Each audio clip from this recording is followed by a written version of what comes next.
Kia ora whanau, how's it going?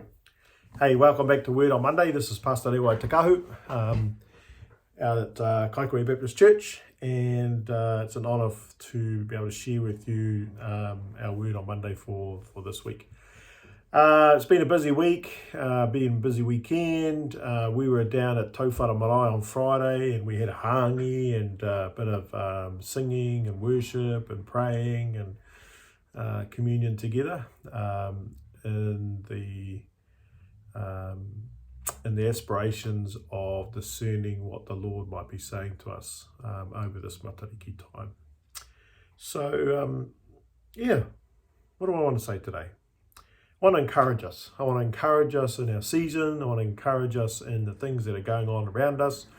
I want to encourage us to think about how we engage with other people and the lens that we look through and the firmament that we see.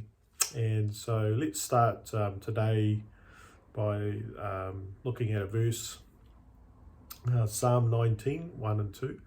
And we'll just springboard off that.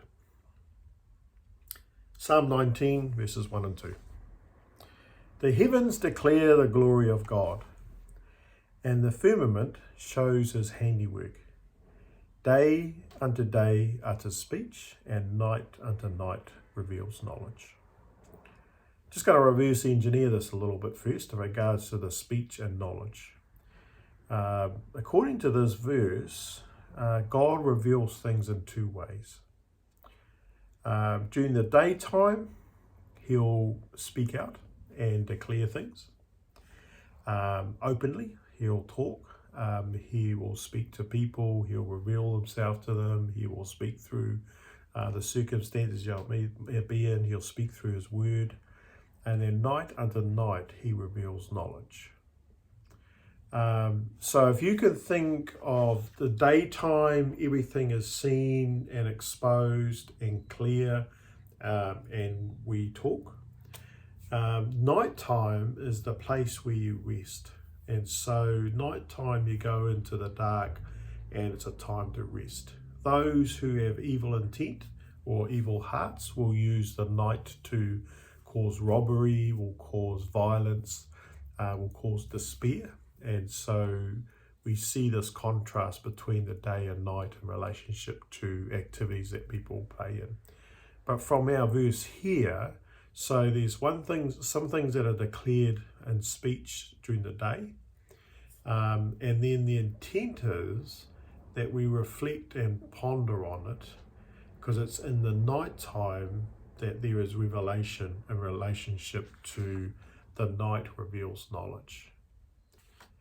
Now, if you think of this in relationship to how knowledge comes into our bout, there's a saying in te reo that Māori will use, and often you'll hear them, and particularly at the start of speeches, and they might do a tau parapara, and then they close off mai te pō ki te Ao Marama. It's in the places where we're searching out things, when it's in the places of where we're trying to discern what's going on, and often those are places where we're in the secret place.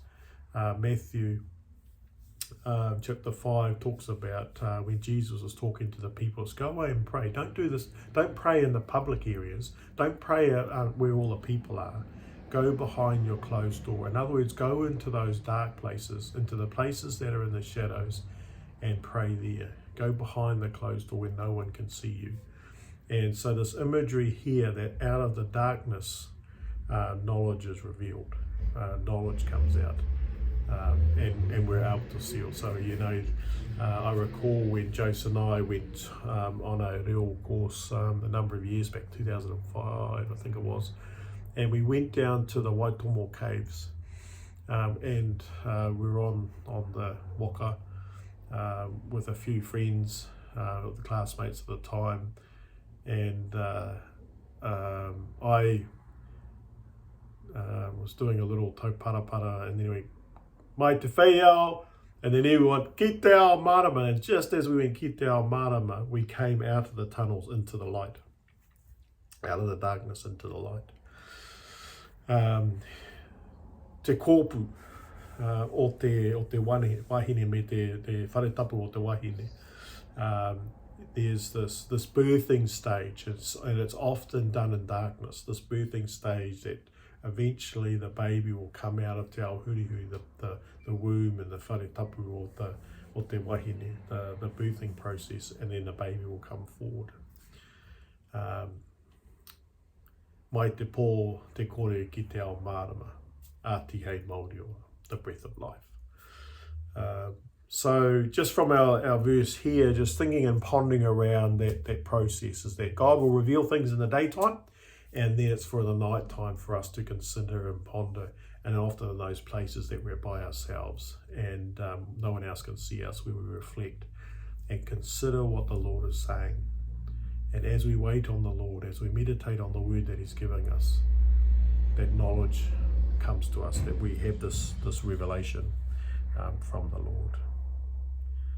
And the opening sentence of our verse is the psalmist, King David, and I mentioned this on Sunday. You could imagine King David as one of the younger of the brothers, or the youngest brother of the family. And here, the shepherd boy out in the wilderness, or out in the fields and in the desert and wherever he might have travelled, and just looking up into the stars. He could have been in the cool of the evening, just reflecting after he's had his kai and watching over his sheep, and seeing the stars there, and just looking at the majesty of it. We have a lot of pollution, light pollution from our cities, and so in the city you actually don't see the heavens and the expanse and the firmament that we look by. But the psalmist here, David, is declaring that the heavens declare the glory of the Lord, the glory of God. Now, what does that mean? So on the first instance, when you look at it, how can you deny that there's a God when you see the stars and the heavens and the moons and all that? Those who deny that God exists, Scripture talks about, are fools. They are fools and deliberately are going to fall on themselves. How can you deny that there is a God? And in the midst of seeing the stars, they give glory to him. They declare the glory of the Lord. The firmament shows his handiwork. Now, the word firmament means literally a perspective from where we are placed on this earth. From our perspective on earth, how we see the stars. Because if you go anywhere else in the solar system, the perspective of seeing Pleiades or Matariki, you can't see that anywhere else. It's only from here on this earth that we get to see it, and all of the 12 constellations. Now there's hundreds of constellations, and I would define the 12 constellations, and this is not my own thinking, there's others that would say in relationship to the important ones are the ones that the sun goes through. So, the 12 star signs, 12 constellations that go through our calendar, which the warlocks and witches and those who do zodiac stuff, which is all false. They've tried to tell a truth, but they've actually missed the mark, because they're not looking at Jesus. They're not looking to Jesus. They're not looking to glorify God in what they see from their lens. So they produce things that are actually missing the mark, and it needs to be redeemed. And I'll talk about this at some other point, about the constellations and the lens that I see them through in relationship to, like Virgo, for example. That's the promise in Genesis. That Virgo sign is about the promise of Jesus. The star that's right in the middle of Virgo is the promise of the seed that will come. And all the stars, they've got meaning, they've got words that are associated with them that actually talk about the gospel. So before the gospel was written in the word, it was actually written in the heavens. And it's out of that narrative and out of that story that the gospel story is revealed to those who have an eye to see. So it's from our perspective that we see the firmament and the universe from our Now, for us here in Aotearoa, New Zealand, we look up into the heavens and we see a perspective of the heavens that no one else sees. The stories that are associated with it, that identify how we see and we read the world around us, and so we get this perspective of it. You see, all of space and matter was created for humans' perspective and purpose, so that we're able to give glory back to Him. You see, it's important for us today to understand and hear the voice of the Lord in these last days, and to know what God is saying to us. And in Matariki, this new season that we've got, and it's now being acknowledged by the New Zealand government as a public holiday, as all of us know. It's an important time for us to consider what's going on around us, to take stock, and to get kind of resync back into the world, and to our environment and that we find ourselves. Now, Matariki or Pleiades is not a new thing. It's always been there. The oldest book in the Bible, Job, talks about Pleiades, and I'll reference that soon. But for us in New Zealand, Matariki or Pleiades is an important time of the year for Indigenous peoples in the South Pacific. Throughout the Cook Islands and the nations in the South Pacific, they all reference Matariki, and they have dialectal variations to that. And depending on where you are, whether you're in Hawaii or Tukalo or Niue, they just have variations of the Matariki word. And it has significance to our people in time and space. Other countries celebrate Matariki, or they give reference to the star sign Pleiades. So in Asia and Japan, we have Subaru. And if you have a look on a Subaru vehicle, you'll see there is a star sign on their bonnet. And that's actually the star sign for Pleiades or Matariki. The blossom star in China. In Europe, they will celebrate the Maypole festivals, and so those festivals are in reference to the appearance of Matariki or Pleiades. And other countries, many countries around the world will give recognition to Matariki.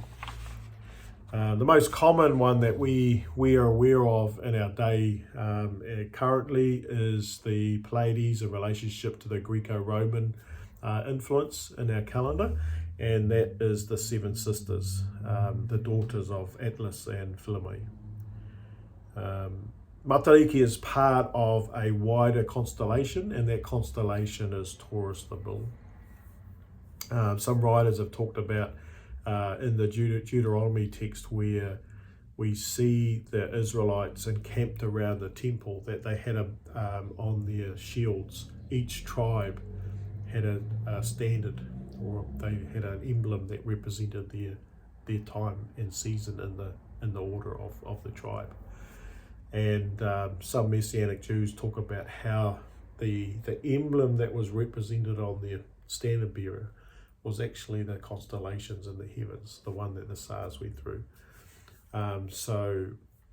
Judah was the Lion of Judah, and so we have Leo, we have Virgo, and so forth. And so there's another way of looking at those, instead of just leaving it to the warlocks and witches and those that do tarot cards. Instead of leaving it to them, there's a redemptive process that's happened with the stars. And each constellation reflects the glory of God in different ways and from the firmament of it. For us, this weekend and over these 8 days, we're looking at Matariki, which is part of the constellation Taurus the Bull. Well, Taurus the Bull, from a redemptive perspective, is about the return of King Jesus. So in the figure of Taurus the Bull, if you look at the photo of it, you only see the head coming forward, and Matariki is part of its neck. part of his that constellation of stars. And the Taurus, the bull, is a reminder that Jesus is returning, that Jesus is going to push through the darkness and bring a cloud of witnesses back with him, and he's coming. So from a redemptive perspective, as part of the whole Matariki story, is that we see Taurus the bull sitting in the sky. And one of the names for Matariki comes from Ngā Mata o Te Ariki, the eyes of God. And so maybe in the midst of our season and time that we're in at the moment, although it's cold and winter, and yes, we remember those who have passed on, one of the stars is called Pūtakawa and helps us to remind us of those who have passed on. Other stars are symbols of things that are grown in trees or the birds of the air or on the ground, tupuarangi and tupuanuku. Other areas of stars that are symbolising issues in regards to freshwater things and saltwater, waiti, waita. They all remind us of our place in the world that we are in and what we see from our firmament. And so maybe in the midst of this, we can declare like Amos did and Job. They were reminded that who pulled the stars together, who was the one that put them together, who was the one that installed them, who was the one that gave them the name. It was the Lord Almighty. Job 9 verse 8, for example, he alone stretches out the heavens and treads on the waves of the sea. He is the maker of the heavens. He is the maker of the bear or the lion, and Orion and Pleiades and the constellations in the south. I was reminded when I read this here that, man, here's Job, one of the oldest book in the scriptures. And Job is having this revelation that God is speaking to him and saying that I'm the one that did it. And I'll even put the star signs in the constellations of the south. Meaning you can't get any more south than we are here in Aotearoa, New Zealand. And so the lens that we look through, the firmament that we see, that the voice of the Lord spoke to Job 4,000 years ago, but it's also speaking to us. It's reminding us that I know you, I see you. Ngā Mata o Te Ariki, he sees us. And so there was a foretelling. There's a foretelling to Job in his time that I've put all these things here, but there's also a whisper to us and that future hope that God knew that the way New Zealand is today and the people that live here, and Māori who live here, that eventually he will reveal himself to us. And in the 1800s and 1700s, he moved people around the Pacific. And eventually the gospel came here in the form of it had today. But even before the gospel, there are Māori living in this land, and there are stories in the land of where God had revealed himself in very general ways. He spoke to our people. He spoke to them and gave them visions about white ships coming with a man that was glowing and speaking to our people. He talked about different puna. He gave the idea of marama, te Ao Marama. And so he gave general revelation to himself through the firmament that we see. And these stories just need to be recaptured and understood by us today. You know, understanding the stars and reading the stars and discerning things through the stars is not a new thing. It's happened for eons. It's just that we missed the mark.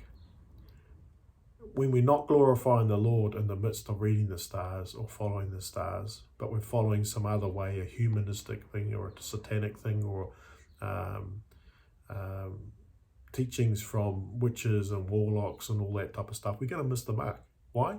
Because they're not acknowledging God. So just like Job, how he was encouraged to remember and acknowledge the creator of all things, Amos does the same. There's this exaltation to worship the one who put them all there. This reminds me of people in the scriptures like Joseph in Genesis chapter 37, where he had a vision of the stars and the moon and the sun bowing down. Or Daniel, who pretty much set up the teaching around the Magi and their ability to understand the seasons and times.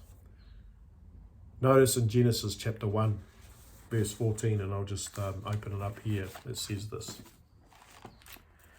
Genesis chapter 1, verses 14.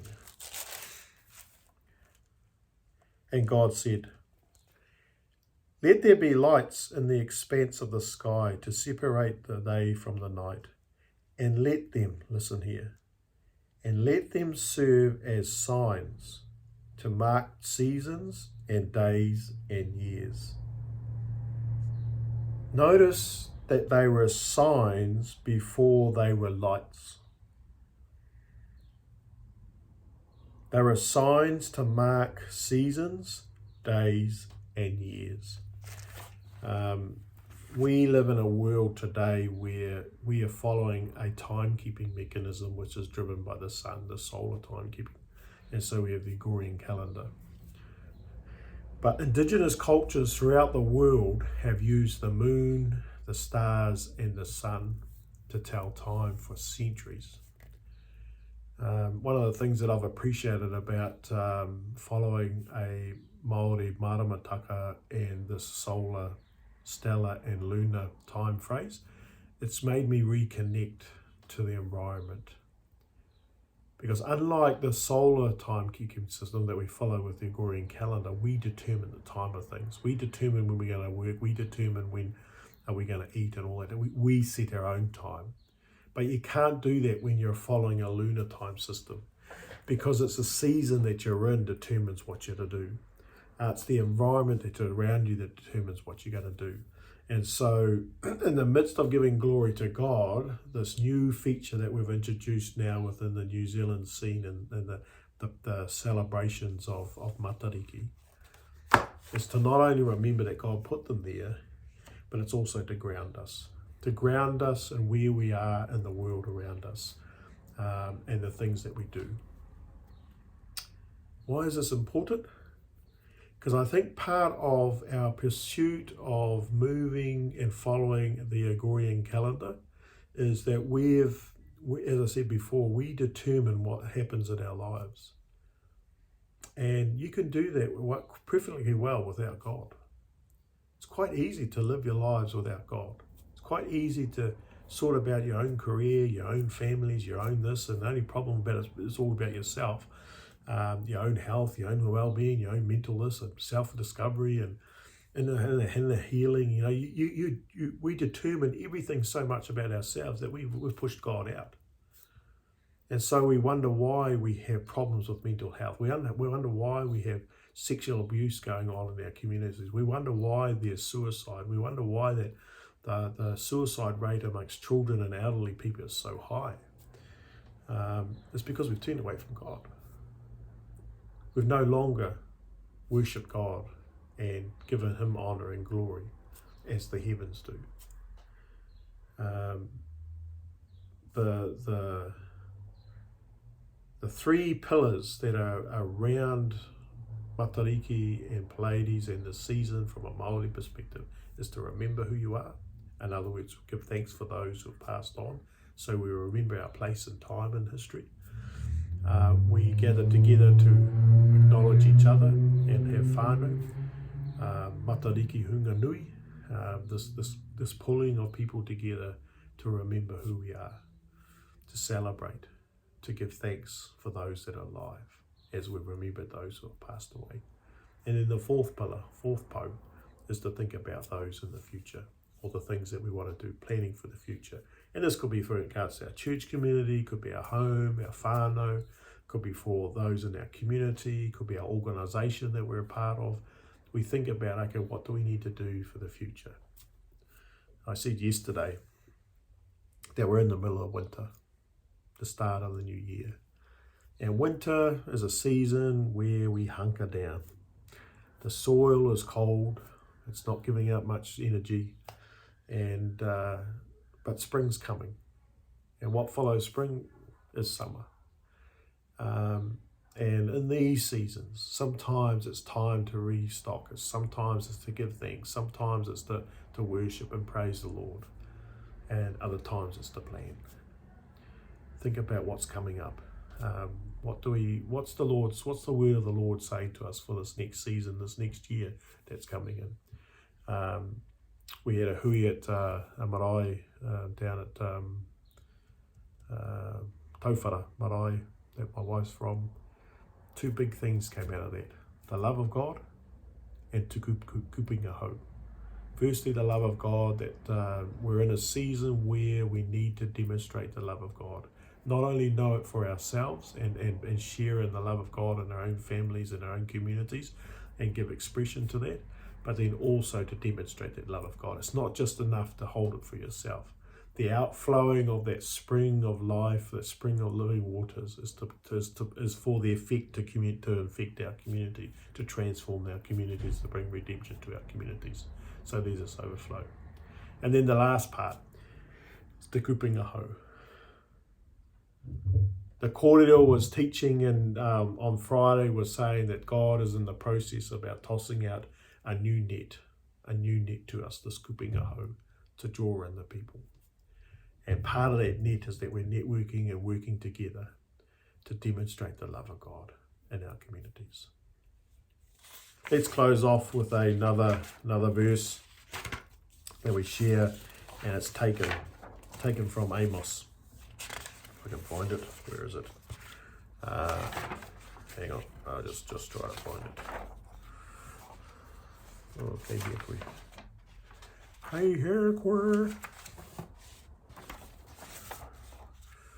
Oopsie daisy. I've lost my words. Find it. Let's just try to find it.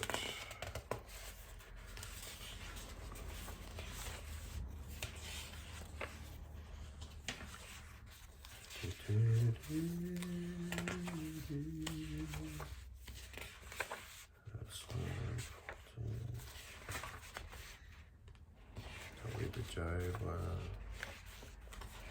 Oh, hungry. Oh, I know. Here it is. It's on the side. Amos 5, verse 8. It is the Lord who created the stars, the Pleiades and Orion. He turns darkness into morning and day into night. He draws up the water from the oceans and pours them down again like rain on the land. The Lord is his name. Father, as we go into this week, I pray that you'll have a great time. I pray that the Lord's blessings will be upon you. I pray that you will know that you're highly favoured and blessed of the Lord. As we hear the stories around Matariki and Sarangiang, Manawatia a Matariki, celebrate Matariki. May we pause and take time to reflect on the past and give thanks for it. Connect with those around us in our communities and plan for the future. Maybe God is saying something to you. Maybe he is stirring in your heart as we look from our firmament, or if you look from your perspective to the things that you see around you, that God might be whispering in your ear and giving you a task to do in our community, in our whanau, in our hapu, in our iwi, in the places that you find yourselves. Maybe he's been speaking to you about a spring that is flowing inside of your heart and saying, now I want you to pour out. I want you to pour that out into others so that they see the love of God. And in doing so, as we see te kupunga hau flow out, it will draw others into the kingdom of God. Nō reira whānau, tēnā koutou, tēnā koutou, tēnā tātou katoa.